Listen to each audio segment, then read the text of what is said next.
Guilty by reasons of insanity അഥവാ മാനസിക വിഭ്രാന്തി കാരണം ഒരാൾ കുറ്റക്കാരനാകുന്നില്ല എന്ന പ്രതിരോധത്തിൻ്റെ പരിധിയിൽപ്പെടുന്നതാണ് യഥാർത്ഥത്തിൽ പെരിനാറ്റൽ സൈക്കോസിസ് കൊലപാതകങ്ങൾ. കുറ്റകൃത്യം നടക്കുന്ന സമയത്ത് പ്രതിക്ക് ശരിയും തെറ്റും തിരിച്ചറിയാൻ സാധിക്കില്ലെന്ന് തെളിയിക്കണം. നിയമങ്ങളിൽ കാലാനുസൃതമായ മാറ്റങ്ങൾ വരുത്തിക്കൊണ്ട് എങ്ങനെയാണ് ഇത്തരം കൊലപാതകങ്ങളെ സമീപിക്കേണ്ടതെന്നാണ് ഇപ്പോഴും ലൈവായി വാദപ്രതിവാദം നടന്നുകൊണ്ടിരിക്കുന്ന അമേരിക്കയിലെ ഡക്സ്ബറിയിലെ ലിൻസെ ക്ലാൻസി സംഭവം.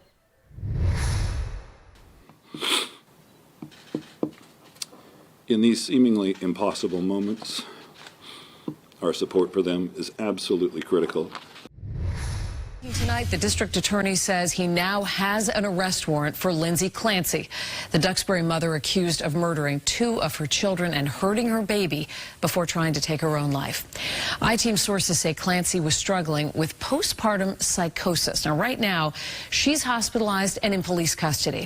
2023 ജനുവരി 17 അമേരിക്കയിലെ മാസച്യൂസെറ്റ്സ് സ്റ്റേറ്റ് ജനത ഒന്നാകെ ഞെട്ടിയ, പ്രത്യേകിച്ച് അമ്മമാരുടെ ഹൃദയം തകർന്നുപോയ രാത്രിയായിരുന്നു.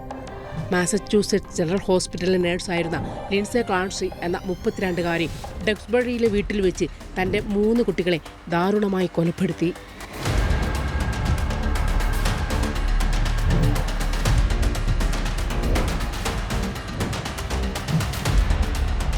അഞ്ചും 3ഉം 8 മാസവും പ്രായമുള്ള കുട്ടികളെ പല രീതിയിൽ കൊലപ്പെടുത്തിയതിനു ശേഷം 1ാം നിലയിലെ ജനൽ വഴി പുറത്തേക്കു ചാടി ആത്മഹത്യക്ക് ശ്രമിച്ചു. നട്ടെല്ല് പൊട്ടി.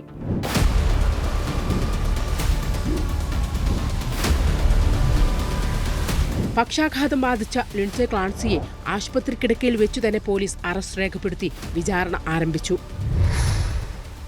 And is Ms. Clancy in a position that the 2 of you can hear me? Yes, Your Honor. Yes, Your Honor. Thank you very much. Postmortem സൈക്കോസിസിന്റെ ഭാഗമായുള്ള ഓഡിറ്ററി ഹാലൂസിനേഷനാണ് കൊലപാതകത്തിന്റെ കാരണമെന്ന് ക്ലിനിക്കൽ സൈക്കോളജിസ്റ്റിന്റെ സഹായത്തോടെ ഡിഫൻസ് അറ്റോർണി കോടതിയിൽ വാദിച്ചു. Now, our society fails miserably in treating women with postpartum depression or even postpartum psychosis. It's Medicaid, Medicaid, Medicaid. അന്നത്തെ സായാഹ്നത്തിൽ കുട്ടികളെയെല്ലാം കൊല്ലാൻ ആവശ്യപ്പെട്ടുകൊണ്ടുള്ള ഒരു പുരുഷ ശബ്ദ നിർദ്ദേശം താൻ കേട്ടുകൊണ്ടിരുന്നു. ഇതാണ് അവസാന അവസരം എന്ന് പലതവണ പ്രചോദിപ്പിച്ചതുകൊണ്ടാണ് കുട്ടികളെ ശ്വാസം മുട്ടിച്ചും മാരകായുധങ്ങൾ കൊണ്ട് പ്രഹരമേൽപ്പിച്ചും കൊലപാതകം നടത്തിയതെന്ന് ലിൻസെ ക്ലാൻസി കോടതി മുമ്പാകെ സൂം വഴി മൊഴി നൽകി. That after he left the house that night, she killed the kids because she heard a voice and had, quote, a moment of psychosis, end quote. He asked her what voices she heard, and she said she heard a man's voice telling her to kill the kids and kill herself because it was her last chance. 3 കുട്ടികളെ കൊന്നതിൽ ഹൃദയം തകർന്നു പോയവരായിരുന്നു ആ ജനത. എന്നിരുന്നാലും അവർ സംയമനം വിടാതെ പറഞ്ഞത് ലിൻസേക്ക് മികച്ച ചികിത്സ ഉറപ്പുവരുത്തി കുടുംബം കൂടെ നിൽക്കണം എന്നായിരുന്നു.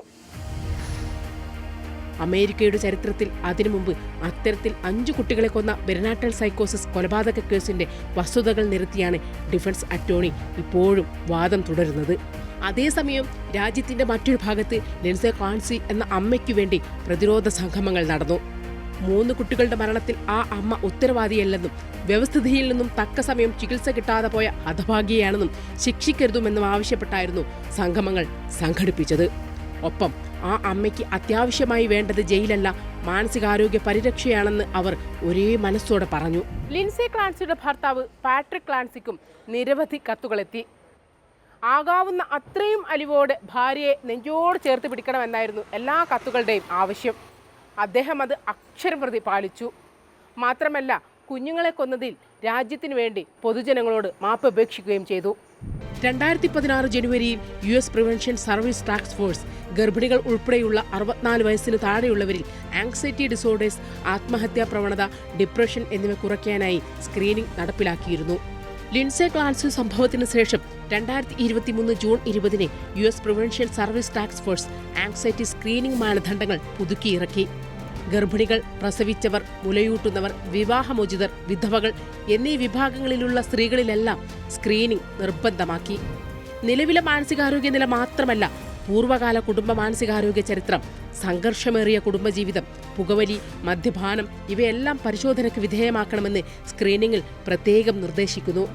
അതെ, അത്യപൂർവമായി മാത്രം സംഭവിച്ച ചരിത്രമുള്ള US പെരിനാറ്റൽ സൈക്കോസിസ് തുടക്കത്തിലെ കണ്ടെത്തി ചികിത്സിച്ചു മാറ്റാനുള്ള സംവിധാനങ്ങൾ ഉറപ്പുവരുത്തി.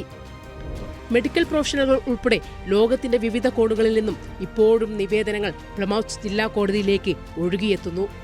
ലിൻസെ ക്ലാൻസി കേസിൽ നിർണായക വിധിക്കായി കാത്തിരിക്കുകയാണ് അമേരിക്കൻ ജനത. ലിൻസെ ക്ലാൻസി പോലുള്ള പെരിനാറ്റൽ സൈക്കോസിസ് കൊലപാതകങ്ങൾ ഇന്ത്യയിൽ സംഭവിക്കുമ്പോൾ ആകാവുന്ന അത്രയും ആഴത്തിലേക്ക് അവരെ തള്ളിവിടുകയാണ് പതിവ്. എന്നിട്ട് ഭരണകൂടത്തിൻ്റെ ഒത്താശയോടെ മാധ്യമങ്ങൾ ഉൾപ്പെടെ അവരെ പൊതുമധ്യത്തിലും സമൂഹ മാധ്യമങ്ങളിലും പരമാവധി ഒറ്റപ്പെടുത്തി അപമാനിക്കുന്ന പ്രവണത ഏറി വരുന്നതല്ലാതെ തിരുത്തുന്ന മട്ടില്ല. ഇത്തരം കേസുകളും അപമാനവും ഇനി എന്നു തീരുമെന്ന് ഒരു ഉറപ്പുമില്ലാത്ത രാജ്യത്തെ അമ്മമാർ നീതിക്ക് വേണ്ടി ഇനി ആരെയാണ് സമീപിക്കേണ്ടത് എന്ന് ഉത്തരവാദിത്തപ്പെട്ടവർ മറുപടി പറയണം. ഫൗസിയ മുസ്തഫ, ന്യൂസ് മലയാളം.